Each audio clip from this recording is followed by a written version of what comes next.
Your fingers go numb first, then your feet. Then your mind starts telling you to lie down and rest, just for a moment. That moment could kill you.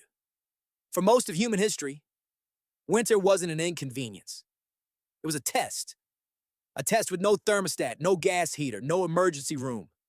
Just you, a fire, and whatever your ancestors had figured out over hundreds of thousands of years. Roughly 45,000 years ago, humans were living through the last ice age in places like Ice Age Europe and Siberia, where winter temperatures regularly dropped below negative 40 degrees Celsius. No modern human today could survive a week out there with bare skin and nothing else. So how did they not just survive, but raise children, hunt mammoths, and pass down knowledge for thousands of generations? The answer starts with something surprisingly unglamorous: fat. Your body burns through energy fast in extreme cold. And ancient humans knew this without needing a biology textbook. Archaeological evidence from sites like Dolny Vestornice in the modern-day Czech Republic shows early humans deliberately targeting the fattiest parts of animals first. Bone marrow, brain tissue, blubber from seals and whales in coastal populations. This wasn't a preference. It was survival math. Fat contains more than double the calories of protein, and in brutal cold, calories are the only currency that matters. But fire and fat alone don't explain it. The real secret weapon was something smaller, sharper, and far more clever: the needle.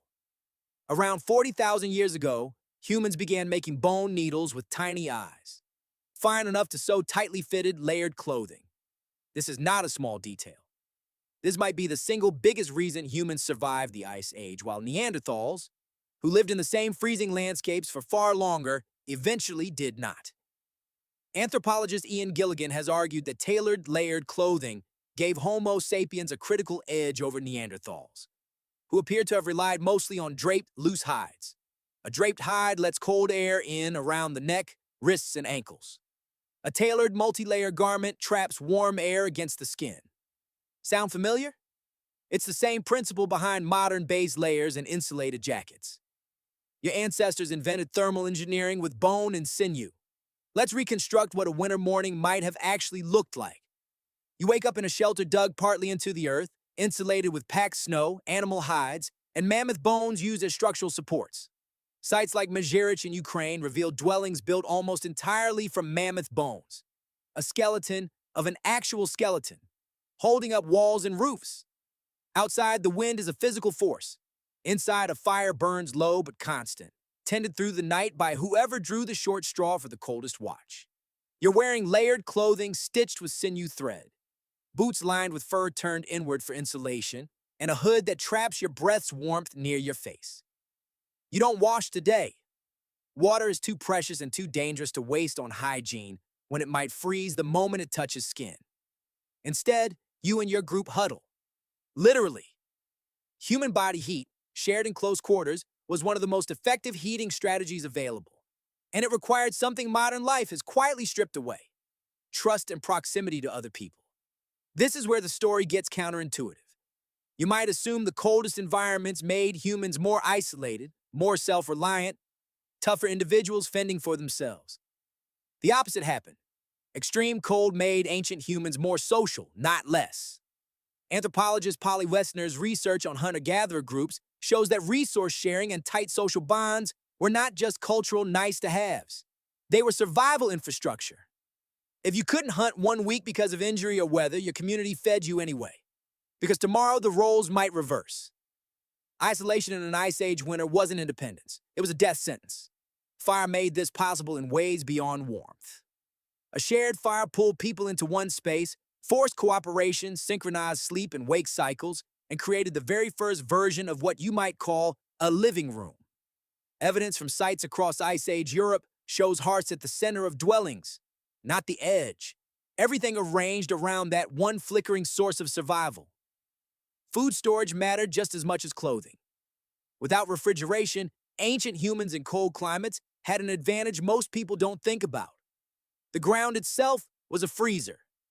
Meat caches dug into permafrost or packed in snow could preserve food for months. Archaeological evidence of large-scale mammoth and reindeer processing, including at sites in Siberia, suggests groups killed in bulk during migrations and preserved the surplus through the winter, rationing it carefully until spring thaw brought new opportunities to hunt. And here's the twist, that reframes almost everything you think about winter survival. It wasn't really about toughing it out. It was about preparation, timing, and cooperation, executed with almost engineering-level precision, generations before anyone wrote anything down. Every piece of clothing was planned months in advance, because sewing enough layered garments for an entire group took time animals didn't wait around for. Every fat reserve was hunted and rendered before the first snowfall. Every shelter was reinforced before the ground froze solid enough to make digging impossible. Ancient humans weren't reacting to winter. They were out thinking it, months ahead of the first cold snap. Compare that to how most people today handle a cold front, a scramble for a space heater, a late-night order for a warmer coat, a furnace that stops working at the worst possible moment, and a repair bill that arrives with it. Your ancestors would not recognize this kind of scrambling. They'd see it as a failure of foresight, the exact failure that could have ended a family 40,000 years ago. There's something else winter forced onto ancient humans that's easy to miss. Patience. Winter was slow. Days were short, dark, and repetitive. There was no rushing spring.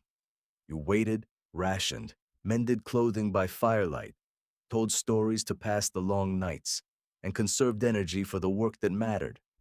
Some researchers have pointed to the seasonal slowdown as a possible origin point for storytelling and oral tradition itself. Long stretches of enforced stillness, where the only entertainment was each other's voices. Your body still carries traces of this ancient winter logic, even now.